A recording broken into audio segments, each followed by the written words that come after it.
What if you could unlock the psychological triggers that make some people command instant respect, while others seem to fade into the background? Ever wondered why a coworker got that promotion you were eyeing? Or why some opinions carry immense weight in meetings while yours are overlooked? Certain individuals walk into any room and immediately command attention. How do some people own a room without uttering a single word? It's a secret body language pattern that makes strangers automatically treat them as important. Here's what might surprise you. The most respected people aren't trying to look powerful. So, what are they doing differently with their bodies that triggers instant respect? Dr. Stanley Milgram's research revealed unsettling truths about human obedience to authority. But what if you could ethically use a similar psychological mechanism to trigger authority recognition before you even speak? The secret is relaxed authority. This raises a critical question. What's the difference between confidently taking up space and invasively invading it? Your primitive brainstem makes this split-second judgment. When you stand with feet shoulder-width apart, shoulders back yet relaxed, hands visible and unclenched, something fascinating happens in observers' minds. This specific positioning triggers the authority response. The crucial mistake many make is appearing aggressive instead of authoritative. Most people sabotage themselves by either trying too hard and seeming threatening, or they shrink and appear weak. The sweet spot, what researchers call calm confidence, is about taking up your rightful space without invading others. The answer? You occupy space like you belong there, not like you're conquering it. Your nervous system stays relaxed while your posture remains strong. As a result, people's brains automatically categorize you as someone worth listening to. Could being less available actually make people value your attention more? It's a principle that works in business relationships much like it does in dating. Consider this potentially unsettling thought. Are you making yourself too available? Could that constant availability be undermining the respect you receive? Robert Cialdini's principle of scarcity doesn't just apply to products. It applies to people and their time. When your attention feels limited and valuable, a specific psychological trigger is activated in others' brains. This trigger is simple. When something feels scarce, our brains assign more value to it. The million-dollar question then becomes, how do you create this valuable scarcity without seeming rude or aloof? The technique is selective engagement. In practice, when someone approaches you with a trivial matter, instead of immediate compliance, try saying, "I want to give this the attention it deserves. Can we schedule 15 minutes tomorrow?"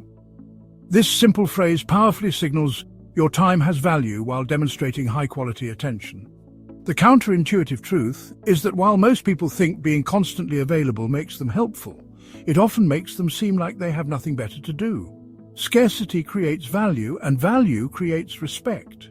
Constant availability, on the other hand, can inadvertently signal a lack of pressing priorities. Why does overtly trying to prove how smart you are often make people see you as insecure? And what's the specific way true experts demonstrate competence that genuinely builds respect? Here's a mind-bending observation. When you encounter someone discussing quantum physics, as if they're explaining how to make coffee, your brain assumes a high level of intelligence. Conversely, when someone uses jargon to explain simple concepts, it signals something else entirely. The paradox is this. True experts make complex topics seem simple. Insecure individuals often make simple topics seem complex. Simplicity signals mastery, while unnecessary complexity can signal insecurity. This taps into what psychologists call cognitive ease. When information flows smoothly from you, people's subconscious interprets this effortless explanation as a sign of deep understanding. A powerful technique here is the bridge method. You start with what your audience knows, then bridge to what they don't. For example, you know how Netflix recommends movies you'll like? The same pattern recognition that makes that work is what we're using to predict market trends. This begs the question for self-reflection. Are you using complexity to signal intelligence? Remember, simplicity signals true understanding. Complexity often signals a need to prove oneself. Which do you think commands more respect? What happens in people's brains when they see you stay calm while everyone else is losing their composure? This triggers an automatic, measurable respect response. Ask yourself, are you the emotional thermostat in the room, setting the temperature, or the emotional thermometer, merely reflecting it? The difference is crucial for earning respect. Neuroscientists have discovered that when people observe emotional regulation in others, their own nervous systems can begin to synchronize, a phenomenon related to neural mirroring. But this raises an important point. Does emotional regulation mean being emotionless? Not at all. Something more sophisticated is happening. The technique is controlled emotional expression. When tension rises and panic sets in, you can position yourself as a leader by saying something like, "I can feel the frustration in the room, and it's understandable given the situation. Let's channel that energy into finding solutions." This phrase demonstrates empathy, composure, and leadership, triggering massive respect. While others' brains are hijacked by their amygdala, the fear center, your calm brain is still processing information. People automatically respect those who can think clearly when they can't. You become a stable reference point, guiding others unconsciously. The key is to achieve this without seeming cold or disconnected. What if showing the right kind of weakness actually increased respect? The challenge is knowing the difference between strategic vulnerability and career suicide. Have you ever shared something personal at work and immediately regretted it? Often, the issue isn't the sharing itself, but the type of vulnerability. Some revelations build respect, others can destroy credibility. The key is understanding the difference between strategic vulnerability and emotional dumping. One builds connection, while the other creates awkwardness. Research shows that when leaders share struggles, it's the past struggles they've overcome that trigger the overcoming adversity respect response, not current ones where they're still drowning. The specific technique: share a past mistake, the lesson you learned, and how it made you better. For example, 3 years ago, I made the mistake of not listening to my team's concerns about a project. It failed, but it taught me that good ideas can come from anyone. Now, I always create space for dissenting opinions. This triggers respect, not doubt, because you're demonstrating self-awareness, a growth mindset, and wisdom. The crucial distinction lies in whether you're sharing from a position of strength or seeking sympathy. Vulnerability makes you human. The growth demonstrated makes you respectable. Is there a way to trigger the powerful psychological principle of influence reciprocity without anyone realizing it's happening? Many people misunderstand how reciprocity truly works. Here's a game-changing question. When you do someone a favor, are you triggering genuine reciprocity or merely creating a sense of obligation? There's a subtle but important difference. Most think reciprocity is about a direct tit-for-tat, but the most powerful form, often unused, is informational reciprocity. Sharing insights, connections, or resources can trigger a profound psychological sense of positive obligation. A technique that multiplies this effect is the introduction credit. Instead of solving someone's problem directly, you introduce them to someone who can. "Sarah, you should meet Michael. He's solved the exact problem you're facing." This simple introduction triggers massive respect because you're demonstrating a valuable network, an understanding of their needs, and a willingness to spend your social capital on their behalf. Their brain categorizes you as resourceful and generous, a powerful combination for commanding respect and building lasting loyalty. So, are you just doing favors, or are you strategically building reciprocity? Could the fastest way to gain respect sometimes be to respectfully disagree with powerful people rather than simply agreeing? There's a specific way to do this without committing career suicide. Consider this. When everyone in a room nods along with the higher status person, that person's brain can become starved for intellectual challenge. Who then becomes instantly valuable? The one who offers thoughtful dissent. This taps into the contrast effect. The dangerous question is, how do you provide this disagreement without seeming confrontational? What's the line between being contrarian and being genuinely valuable? The technique is the yes and method with a twist. Try, "I respect that perspective, and I see it differently because..." Then present not emotion, but evidence. This approach triggers respect instead of defensiveness, because you're demonstrating independent thinking, intellectual courage, and the ability to disagree agreeably. Most people either submit completely or rebel defensively. You, however, are matching their intellectual level without threatening their position, becoming a valued advisor rather than a threat or a follower, a word of warning. This technique backfires when your disagreement doesn't add value. The difference lies in being contrarian for value versus being contrarian for attention. What happens in people's minds when they encounter someone completely comfortable with themselves? They automatically want to be around this person more. This relates to mirror neurons, which cause people to subconsciously mirror your emotional state. When you embody calm confidence, others begin to feel more calm and confident in your presence. And crucially, they attribute those good feelings to you. But what's the difference between calm confidence and being merely passive or laid back? Calm confidence is about being centered while engaged. This grounded presence has physical, mental, and emotional components. Physical: feet firmly planted, breathing deep and slow, voice resonating from the chest, not the throat.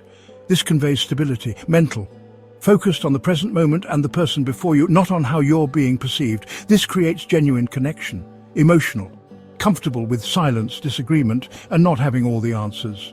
This comfort is rare and signals emotional intelligence and self-mastery, which are highly respected. The revealing question is, does your nervous system generally calm others or agitate them? What if most people aren't actually listening, but are instead just waiting for their turn to speak, listening to respond rather than to understand? The person who truly listens gains an enormous psychological advantage. But is there a specific type of listening that not only makes people feel heard, but also makes them view you as highly intelligent, even if you barely speak? Yes, it's called reflective amplification. You listen not just to words, but to the emotions and motivations behind the words. Then you reflect this deeper understanding, making them feel more profoundly understood than ever before. The technique sounds like this. It sounds like you're frustrated because you care deeply about the quality of the work and you feel like others don't share that same commitment. Is that accurate? This simple reflection triggers massive respect because it demonstrates rare abilities, deep attention, emotional intelligence, and the capacity to see beyond surface-level complaints to core motivations. When people feel truly understood, they automatically elevate the status of the person who understood them. You become someone they trust with their real thoughts. Hearing words makes you forgettable. Understanding meaning makes you invaluable. What truly separates respected leaders from everyone else? It's often not what they do when things go right, but how they react when things go wrong. This difference determines who people turn to in a crisis. This reveals character. Do you have an internal or external locus of control? Meaning, do you take responsibility for outcomes, or do you blame circumstances? The former triggers automatic respect. A technique that amplifies respect beyond just taking responsibility is outcome ownership, with solution focus. When something goes wrong, a specific sequence transforms potential blame into profound respect. Try this. This project didn't meet our standards, and as the leader, that's on me. Here's what I've learned, here's what we're changing, and here's how we'll prevent this in the future. This approach triggers massive respect because it demonstrates accountability, a learning mindset, and leadership under pressure, qualities many people lack. Instead of deflecting blame or wallowing in guilt, you're taking responsibility and moving towards solutions. This signals trustworthiness, especially when stakes are high, which is when character is most clearly revealed. Here's a paradox that confuses many. The clearer your boundaries, the more people often respect you. But what determines whether boundaries gain respect or create resentment? Fundamentally, can people respect you more than you respect yourself? Boundaries signal your level of self-respect. The key is to differentiate between aggressive boundaries, which create resistance, and weak boundaries, which create contempt. The sweet spot multiplies respect. The technique is collaborative boundary setting. Instead of announcing your limits like a dictator, you explain your reasoning and invite understanding. For example, I've found that I do my best work when I can focus without interruption from 9 to 11 a.m. During that time, I won't be responding to messages unless it's urgent. This helps me give better attention to everything else throughout the day. This approach triggers respect because you're showing strategic thinking about your effectiveness, not just being difficult. You're explaining how your boundaries benefit everyone, not just you. The psychological mechanism at play is that clear, respectfully communicated boundaries signal confidence, self-awareness, and consideration for others. When you value your time and contributions, others tend to value them too. What separates highly respected individuals in how they perceive time? While most people react to current events, respected people are often anticipating what's next. This taps into temporal perspective. People who think further into the future are often automatically perceived as more intelligent and strategic. The technique is pattern recognition plus future casting. This involves identifying current trends and extrapolating their likely outcomes. For instance, based on current customer behavior patterns, I think we should prepare for 3 possible scenarios. This triggers respect because you demonstrate not just intelligence, but strategic thinking and the crucial ability to help others prepare for an uncertain world.